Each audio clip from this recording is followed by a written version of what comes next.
Patrick Christie tonight with me, Ben Leo, only on GB News. Time now for the head-to-head.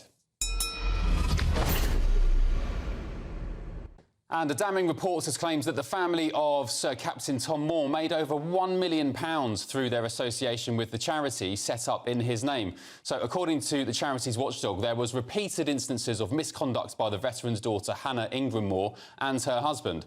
This latest controversy puts the spotlight on how charities are run and how they're regulated, with the salaries of staff members and different diversity policies constantly coming under scrutiny in recent years. So, my big question tonight, is it time to toughen up on charities and get stricter with how they manage their finances? Let me know your thoughts by heading to gbnews.com/your say or tweet me at gbnews. Joining me now is criminal defence lawyer Paul Britton and barrister and writer Stephen Barret. Good evening to you both. Thank you for joining me. Stephen, I'll start with you. What's your thoughts? Big charity, is it all a bit murky? Well, we should be grateful that the Charity Commission did something, because actually they very seldom achieve an awful lot, to be perfectly honest. What's happened here is absolutely scandalous in a moral sense. And what's gone particularly wrong is that the Charity Commission seems to have reached the right conclusion, but then decided that it doesn't have the powers in law to actually fix anything. So it's been effectively begging these children of Captain Tom, and we mustn't ever besmirch Captain Tom. He's still a hero, and it's quite clear from the foreword to his first book that he thought that the monies were going to go to his charity. Yeah. So he's still a he's still an amazing man. But what's happened is the Charity Commission doesn't feel able to fix the problem. Well, then what is the Charity Commission for? You know, they've taken 1.5 million. They've taken some other monies as well.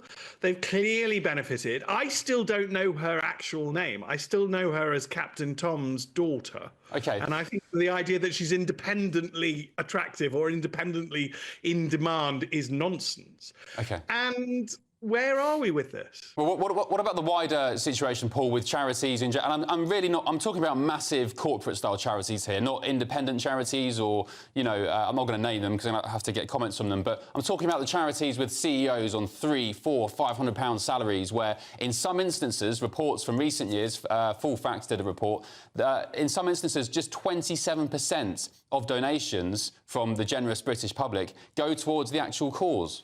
Well, Ben, that's not been uncommon. That hasn't been uncommon for a long time. There was reports in the 90s and the noughties where... Does that make it right? Every pound that you give to charities, like a penny would end up going to the actual cause and the rest will be funding... Look, whether it's right or wrong, that's a different question. What Stephen is saying is that the Charity Commission hasn't done anything. That's not true. They have done something. They have disqualified these two individuals. Well, let's talk what about the wider charity sector as opposed to just Captain Tom's look, the Charities Commission has been around for a long time. We're talking over 100 years, right? And it has been modernised again and again and again. But they only have the powers that we give them, or the government gives them through legislation, to do certain things. We can't criticise the Charities Commission, who actually do a fabulous job at regulating those that they have to regulate. We can't criticise them and say they haven't done anything. They have done what they can do. OK, Paul, what do you think about these charities where the percent of donations are very, very slim? In 2017, one charity up north, I'm not going to name it, they were found to be giving just 3%, just 27 grand of its total expenditure to the actual cause that it was raising money for. It raised over 800 grand and gave just 27 to the actual cause. You're picking on one charity in isolation. And I've said to you, look, these charities, it doesn't cost nothing to run a charity. Obviously, money has to go in for the fundraising. So you think 3%, for example, is a good return? No, what you're saying is they shouldn't spend any money on getting more donations. Now, if we said there's 1%, of the money that you contribute goes to the cause. Well, in some cases, when they're raising hundreds and hundreds of millions of pounds, it's still a lot of money going to the cause, but they wouldn't raise a penny if they couldn't raise their profile and get those donations in the first place. So what's the minimum? Do we need a minimum figure to pass on donations? 3%? Is that well, okay with you? It doesn't work like that. It all depends on... Well, I'm asking you. Well, I'm a criminal defence lawyer. I mean, I'm not. I don't run a charity. Well, I'm asking for your opinion. Do you think 3% of total donations to the actual cause is good? Well, Ben, look, I think that's a silly question to be asking me. It's not. I'm asking you a question. Do you think 3% of charities donations to the actual cause they're calling for is a decent amount to pass on? Ben, it's simply not that simple. Okay, you'd have to look at Stephen. Is 3% a good amount to pass on to needy causes? No. There we go. It's not hard. It really is that simple. If you're running on that basis, then you really oughtn't be a charity. That's a desperately inefficient use of money. That's obviously. Paul, actually, I can't believe you're even refusing to answer that. Which is exactly what the Charity Commission looks at. And if you read the report, and I've read the report, or every page of it, 35-page report, not a particularly long report. It is damning. It does find misappropriation of funds, misuse, abuse of position. Now, if you ask me about the criminal offences that they might have committed, then it's a much more sensible question to be asking a criminal defence lawyer. Under the Fraud Act, we've got Section 2, Section 3 and Section 4. One is fraud by misrepresentation, which clearly in the report indicates that they have done. There's others that are fraud by abuse of position. They are in a position of trust. They have clearly abused that position. And there's, so they're looking at if the police got hold of it and it went up to the CPS for prosecution, they could be looking up to 10 years in jail and an unlimited fine. Okay. But what we're talking about is what the Charities Commission has done. They don't have the powers to impose those sort of penalties. That's kind of the point of this discussion. Stephen, I'm asking, do we need new laws, maybe new regulatory powers to ensure that charities, I'm not just talking about Captain Tom's charity, charities in the UK should be passing on, for example, minimum amounts of donations? Well, what we need is much simpler systems that actually work. So one of the great fallacies of the last 25 years is the idea that you just set up a regulator, everything will be fine, walk away, all of our problems are now fixed. And we have a number of broken regulators. On the Charity Commission's numbers, there are 900,000 trustees and they've struck off 140.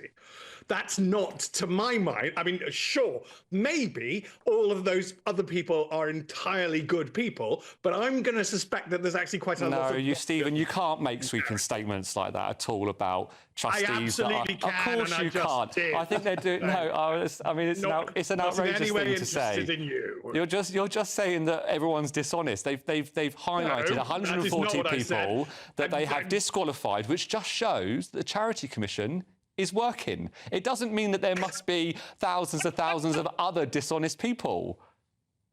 Stephen? Yeah. I think that's just a ridiculous idea. What we're living in is a failed state bureaucracy that is slowly dying. Any of us who point out that it's breaking are sort of piled on and attacked. But this is just risible. If you want, I mean, you're quite right, Ben. Charities should not be spending 3% of the money that they're given on their actual activities. How would you punish them, Stephen? How would you punish these people? Close them down.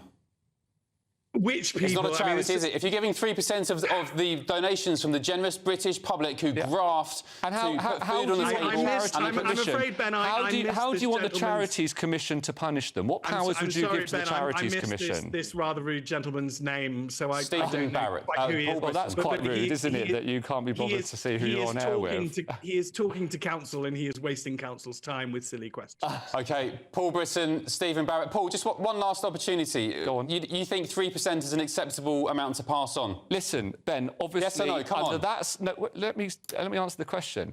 Under what you're saying, if they made £100 million and they gave 3% to the cause, that sounds like not a scam acceptable to me. on those that sounds figures. Like a Ponzi but how many scheme. examples have you got of that, of how many charities there are? I've got one here, but I'm not going to name them because I don't want to get a comment. It's like tarring them all with the same brush, and you just can't do that. OK, all right. Stephen Barret, Paul Britton, thank you for joining me this evening. Appreciate the debate. Interesting. Let me know what you think about that. gbnews.com/you'll say. Do we need a minimum amount that charities need to spend on the actual cause they're raising money for? In response to this story, the Ingram-Moore family have said in a statement, we remain dedicated to upholding Captain Sir Tom Moore's legacy and want the public to know there has never been any misappropriation of funds or unauthorised payments from the charity's bank account by any member of our family. OK, there we go. Coming up.